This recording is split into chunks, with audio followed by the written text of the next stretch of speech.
Thanks to Mia's treatment. In her opinion, Mia could do magic. Cooper also thanked her. Slow melting, smooth coating, long-lasting, Cadbury dairy milk. Feeling extremely grateful. All right, I accept your gratitude. No need to thank me again. I'll bring the medicine over right now. There is medicine you can apply to the wound, and medicine to take orally, Mia explained. Great, great, Cooper and Mrs. Platt replied. After that, Mia went out, while Cooper and his mother were still in shock. Son, am I dreaming? Mrs. Platt asked with uncertainty. She felt it was unreal. Mia left a totally different impression on her right now. You're not dreaming. This is real, Cooper said with confidence. He was surprised, but he was sure that everything was real. He had seen Mia's recent abilities, so it was easier for him to accept her big change. Why did Miss Gomez become so different? Wasn't she a good-for-nothing? Mrs. Platt asked. I don't know. I didn't know that she had changed so much until I saw her deal with Colton Baker at the company not long ago, Cooper said, then shook his head and continued. All right, there's no need to think about it so much. The truth is, we know very little about Miss Gomez. We only heard some bad things about her. Perhaps that wasn't the real her. Cooper didn't think a person could completely change overnight. He thought it might be because he knew too little about Mia and only saw her bad side in the past. Well, whatever the reason, Miss Gomez used to be arrogant, but now she's calm and elegant. I think she's going to achieve a lot, Mrs. Platt stated. Although the Platt family wasn't wealthy, they weren't poor either. Mrs. Platt also had her own career and had interacted with countless people, so she could see Mia's potential. I believe so too, Cooper agreed. Once Mia was back in Vincente's ward, Vincente asked her hurriedly, Mia, how is Cooper now? He's awake and is doing much better. I need to give him the medicine, Mia replied, and then she took out the medicine she prepared for Cooper. That's great, Vincente answered. If it was possible, he would go over and see Cooper in person. Mia went back to Cooper's ward with the medicine, and then expertly dressed his wound. As Cooper and Mrs. Platt watched her, they knew she was very professional. No matter how she became so skilled, both Cooper and Mrs. Platt believed that she must have learned medicine from a master. Otherwise, she wouldn't be so good at it. Afterwards, Mia took out more medicine for Cooper to take. Mrs. Platt, please pour a glass of water. This medicine is bitter. After Cooper takes it, he will need a drink, Mia instructed. Sure, Mrs. Platt agreed, then immediately went to pour a glass of water. I've tolerated so much pain. Why would I care about bitter medicine? Cooper joked. I understand, but there is no need to tolerate bitterness if you don't have to, Mia said with a smile.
found out that the car crash was a scheme, it was possible that he or she would destroy the evidence. Fine, Vincente responded. He understood that he couldn't persuade Mia, so he had to give in. Besides, she was right. If the mastermind destroyed the evidence, they wouldn't be able to take revenge. Therefore, it would be better if they could find out the truth right away. Thank you for your effort, Mia, he added, sounding a little guilty. He felt bad that he couldn't handle it on his own and needed Mia to help him. It's nothing. We're family after all. If you're in trouble, our family will be affected too, Mia replied. Vincente didn't know what to say. Mia was right. They were family, so he shouldn't treat her as if they weren't close. After that, Mia went out with the files. She had now become mature and outstanding, which pleased Vincente. He knew that if his older brother and sister-in-law were still alive, they would be happy about her change. Mia was so skilled now that she could live a good life on her own. Of course, the Gomez family would always support her as well. However, Vincente somehow had a feeling that Mia would end up supporting the Gomez family in the future. Mia stayed in the living room that night, but there was a sofa that pulled out into a bed, so she could sleep well. In addition, there was also a desk and a chair, which was convenient for her to read. She put her laptop on the desk, then sat down in front of it and turned it on. After turning on the laptop, Mia didn't rush to watch the surveillance videos. Instead, she hacked into Damien's bank account to see whether he had a sudden large deposit. Even if there wasn't a sudden transaction, that didn't mean he wasn't guilty. Perhaps they made the deal in cash. Afterwards, she found his phone call records to see who had contacted him recently. Of course, it was possible that the mastermind didn't directly contact Damien. He or she might have done it through a middleman. Therefore, it wasn't easy to find out the truth. As a result, Mia turned back to looking at the surveillance videos. Before long, Mia found the surveillance videos she needed. She watched them backwards in time, then saw the SUV that was in front of Vincente's car and stopped by the side of the road, with the driver standing nearby. The SUV driver answered a call and then got back in his car. However, the SUV driver didn't drive off right away. He waited until Vincente's car was near, then sped ahead of it. At first, there was a distance between them, but the distance was gradually shortened. Damien also didn't start his truck until after answering a phone call. Obviously, it was a scheme. Otherwise, the drivers wouldn't do that at the same time. Mia always believed that it was a scheme, so she wasn't surprised when she verified it. At this time, she stopped watching surveillance videos and turned to check the phone numbers in Damien's call records during the time in the video. After finding the number, she found out that the man who called him was named Ty Burrell. She then checked Ty's phone records and verified that he also called the SUV driver. She had details of the SUV driver as well. Not only that, she found out that Ty was contacted by Colton Baker the day before yesterday. After a series of investigations, Mia finally was confident that it was Colton who turned to Ty for help, and then Ty paid Damien to harm Vincente. In other words, the key person in this car crash was Colton, but Mia didn't think he was the mastermind. There must be someone else working behind his back. As for who it was, Mia guessed that the person must be in the company Colton wanted to work for. Without delay, she investigated Colton's call records. She then saw that Colton had been in contact with a manager in another company called Splendor Design. There were many people who had called Colton, so it wasn't enough to prove that he was guilty, but Mia was extremely suspicious of him. She just needed to make sure that I could then do a further investigation. After all, she only had clues now, not solid proof. By the time Mia figured all of that out, it was already 3 o'clock a.m., but she didn't feel sleepy or tired. She was still full of energy. However, she could stop investigating for the time being. All they needed to do next was to interrogate Colton. Mia decided to do that on her own. After that, she took out the files from Vincente and started reading. Mia had learned about business from Ariana, and she had quite a knack for it. She had dealt with complicated cases before, so she easily and quickly learned about the designing project, which was for a company called Peacock Construction, led by Grant Nicholson. She spent 2 hours getting familiar with it, then slept for an hour before waking up at 6 o'clock a.m. At this time, Vincente was awake too. He immediately rang the bell for a nurse because he needed to use the bathroom. Mia was in the room, but it wasn't appropriate for her to help him. After a male nurse came, he helped Vincente use the bathroom and left. Then Mia went to see him and told him what she had found out during her investigation last night. When Mia told Vincente the information she had learned, he was stunned. He wasn't surprised that Colton might be guilty because he was suspicious of him as soon as he realized the car crash was a scheme. But he was shocked by Mia's abilities. Within such a short time, she had found out a lot of clues. Now he admired her more than ever. "What do you plan to do next?" Vincente asked her. "We should interrogate Colton. I'll do it," Mia volunteered. "Sounds good," Vincente answered. After witnessing Mia's abilities, he completely trusted her. As long as she was willing to help, he believed there was nothing she couldn't do. "Oh, I've read all the files. We still have some time, so I can present it to you now. What do you think? You can pretend to be the client and ask me difficult questions to see whether you can be persuaded by me," Mia proposed. Vincente was surprised once again. Mia read all the files too? "Did you not sleep at all last night?" he asked. But Mia looked energetic.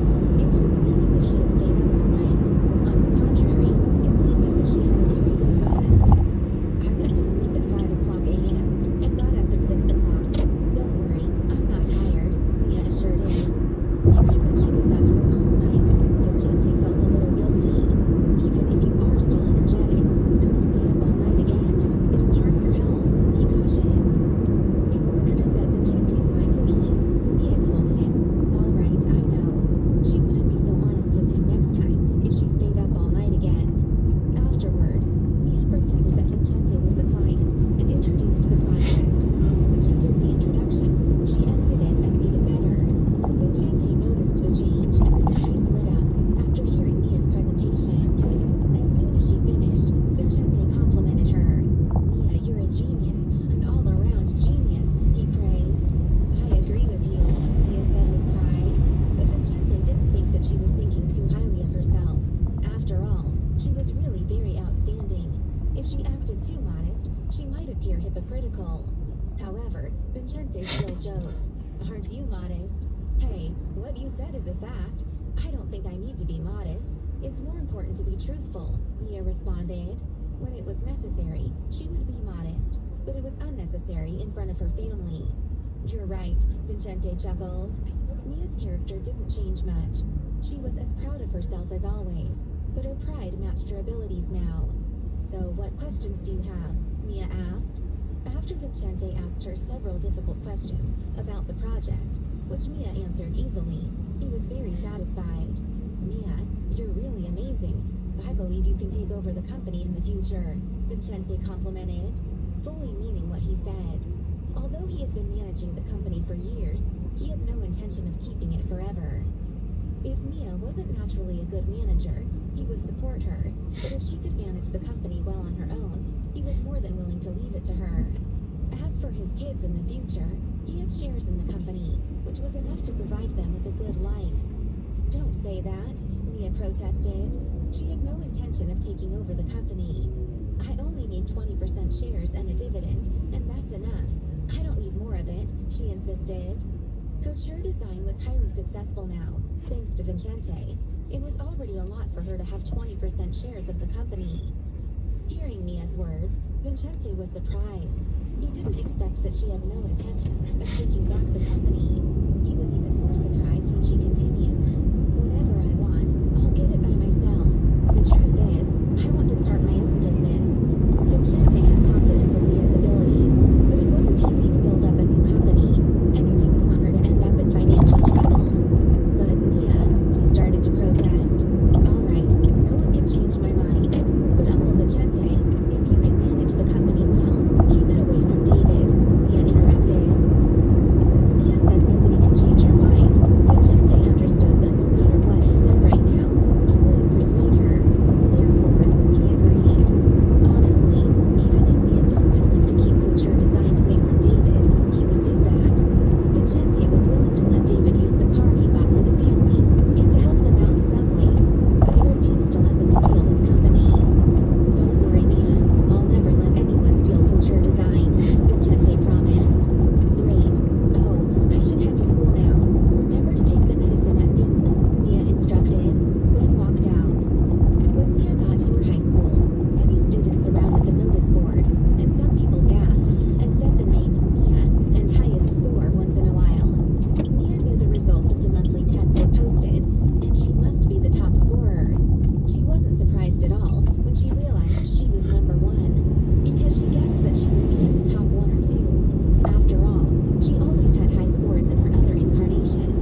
rushed forward to look at the results of the monthly test. Only Alyssa, Mia, Archie, and Master Gomez were aware of their bet, so she wasn't afraid of being embarrassed in front of the other students. However, she was unwilling to lose. Although other people didn't know that Alyssa also competed with Mia on the monthly test, they knew that they were cousins, so they always compared them with each other. After all, they were both from the Gomez family, but there was a big difference between them. In the past, Alyssa always ranked among the top 50 in their grade, while Mia was always among the bottom 50. Now, however, Mia ranked higher than Alyssa. Hearing their conversation, Alyssa understood that she lost, but she still went to see where Mia's name was. Surprisingly, she saw Mia's name at the top of the list. Her total score was 747 points, which was 79 points more than hers. Alyssa couldn't believe her eyes and believed it must be wrong. After all, the top scorer last time was now 32 points behind Mia. If the news about Mia's change hadn't spread, and if many students, as well as teachers, hadn't witnessed it, Alyssa would have claimed that Mia had cheated on the test. However, the news about Mia's outstanding performance in class was known to everyone in their school, so she couldn't criticize Mia. It was obvious that Mia had the ability to get a high score. However, Alyssa still couldn't accept it, because she lost the bet and had to give Mia $10,000. Even though Alyssa was full of hatred and irritation, she tried not to show it on her face. She didn't want anyone to notice her abnormal reaction. Therefore, she hurriedly ran away from the crowd after seeing the result. However, she wasn't good at hiding her emotions, so she still looked a little upset, but not many people saw it. Those who saw her reaction didn't pay much attention to it. After all, Alyssa was always better than Mia at studying, so it was normal that she would be upset when Mia surpassed her. Shortly after Alyssa walked away, Hadley and Chloe went to find her. They had met each other after getting out of their cars and ran to the notice board at once. Then they saw Mia's name and total score. The moment they saw Mia's name and score, they were as shocked as everyone else. They even thought Mia might have cheated on the test. However, given what Mia had done recently, it wasn't likely that she had cheated. When Hadley and Chloe found Alyssa, Hadley quickly said, "Alyssa, did you see the test results? Mia is the top scorer. Her total score is 747 points. I know she's a good student right now, but I still can't believe she's so good." "Right, Mia is totally different now. I hate it," Chloe chimed in. Alyssa was in a terrible mood at that moment, so when Hadley and Chloe talked about the result in front of her, she became more annoyed. However, she couldn't vent her anger at them, so she only muttered unhappily, "Yeah, it's shocking." Chloe gave Alyssa a glance, then said, "Mia suddenly changed so much. If Elijah knew, would he—" She didn't finish, but Alyssa and Hadley understood what she wanted to say. "No, it won't happen," Alyssa cried at once. She sounded confident, but she was actually full of worries. Alyssa knew that Elijah hated Mia to death, but she still felt very stressed when she thought about how outstanding Mia had become. She felt insecure and cared too much about Elijah, so it was impossible for her not to be worried. No way. Even if Mia is different now, her ugly face is still the same. It's covered with pimples. No one will like her, Hadley sneered disdainfully. She was sure that Elijah cared about a girl's appearance. Although there are pimples all over Mia's face, she has fine and delicate features. She can easily become beautiful if she covers them with makeup, Chloe said. The moment she finished, she realized that Alyssa might get mad at her, so she added, I don't really mean that. It was my cousin who told me that. You know that she's a makeup artist, so she's a professional." Without surprise, Alyssa was getting angrier, but she didn't blame Chloe because she explained herself immediately. She also understood that Mia had fine and delicate features, and she would be stunning with clear skin. After all, Mia's parents were both good-looking, and no one in the Gomez family had a plain face. "I don't think she would be as pretty as Alyssa, even if she didn't have pimples," Hadley snorted. She was very protective of Alyssa. "Of course," Chloe agreed. Actually, the reason Chloe complimented Mia in front of Alyssa was because she was secretly jealous of her. She was in love with Elijah too, but unfortunately, Elijah was only interested in Alyssa. However, since Alyssa couldn't be together with Elijah publicly right now,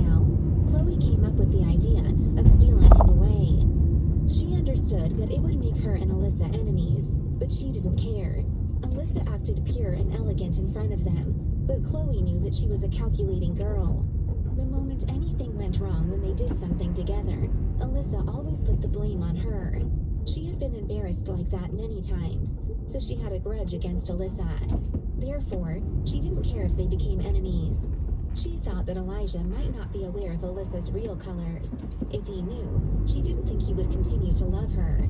However, Chloe had to think of a way to impress Elijah and collect enough evidence to prove that Alyssa was hypocritical. Meanwhile, as Mia walked to her classroom, students who knew her score on the test looked at her with admiration. Mr. McKinnon was already in the classroom, so he raised his voice once Mia walked inside and announced, "Now, let's applaud Mia's excellent performance on the monthly test. She's the top scorer and nearly got a full score. Her total score is 747 points." The next moment, there was a round of thunderous applause. "Mia, you're so impressive," a classmate complimented. "You're amazing," someone else praised. All of them were full of excitement, acting as if they were the top scorer. After all, they were the worst class, and none of them had ever ranked among the top 200. Now that there was a top scorer in their class, it was impossible for them not to be extremely excited and proud. In addition, Mia was the worst of the worst students. Now that she suddenly became the top scorer, it gave other students hope that they could improve too. No one was more excited than Mr. McKinnon, their head teacher. When the result came out, he was ecstatic, especially when other teachers showed their envy of him.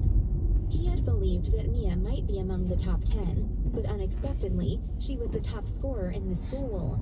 Because of the shocking news, even the principal and dean of students called him to the office to talk about it.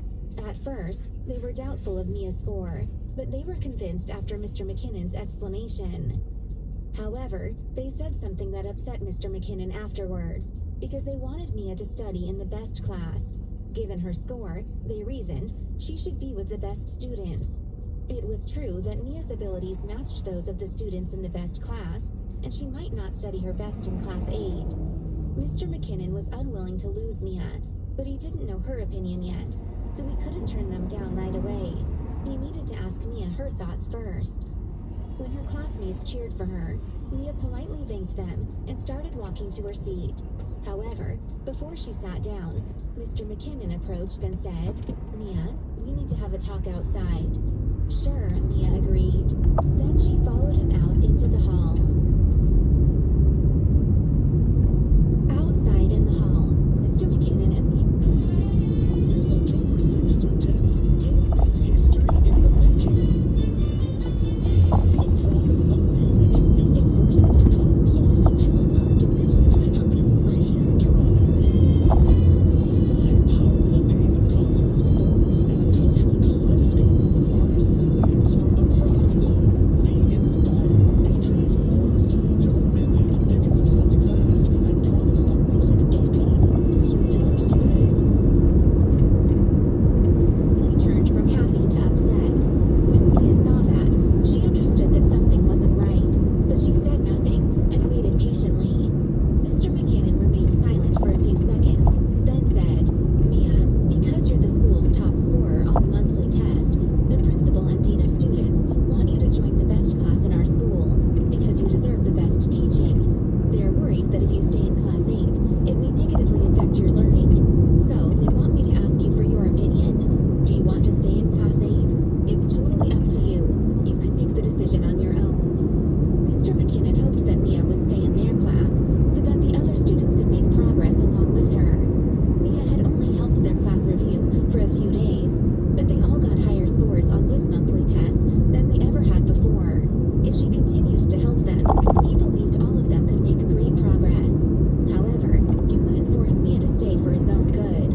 After all, given her score, it was indeed a better choice for her to study in the best class. The best class? Do you think it's the best for me? Don't they know I can teach myself? Many teachers have been impressed by my way of explaining the questions. Even if I want to be accepted by a prestigious university, it wouldn't be difficult. Why should I move to the best class? I don't think it would be a good thing for me if I had to adjust to a new class 2 months before graduation. Strange classmates and a new classroom will only bother me. I don't want to join them. I'll stay in Class 8, Mia declared. She didn't think it was a good idea, although she just said that strange classmates and a new classroom would bother her as an excuse. She simply didn't want to join the best class. Plus, she could see that Mr. McKinnon didn't want her to leave because she could clearly see the sadness on his face. When Mr. McKinnon heard Mia's response, he became excited. "Are you sure?" he asked with uncertainty. "Of course, and you can pass on my words to the principal and dean of students," Mia told him. "Great. I'll go tell them what you want right now. You can go back to the classroom," Mr. McKinnon replied. He was honestly amazed by Mia's reply, and he couldn't wait to tell the dean of students and the principal about her opinion. "All right," Mia answered. Then she went back to the classroom. Since Mr. McKinnon went to the principal's office, Mia took the time to explain the questions on the monthly test to her classmates. Because she had just become the top scorer, the other classmates attached more importance to her explanations. Mia sent the picture of the monthly test scores to Master Gomez and Vincente, and after seeing the picture, they were both stunned. Mia had told them that she could get into the top 10, and they believed that she had the ability to do that. But they never thought that she would be among the top 3, let alone become the top student. They knew that she was still in class right now, so they didn't call her. Instead, they each sent her a message, expressing their happiness and admiration. Because Mia was helping her classmates review, she didn't read their replies until the morning class was over. Once they had it, so she didn't feel uneasy at all. On the contrary, she happily accepted their compliments.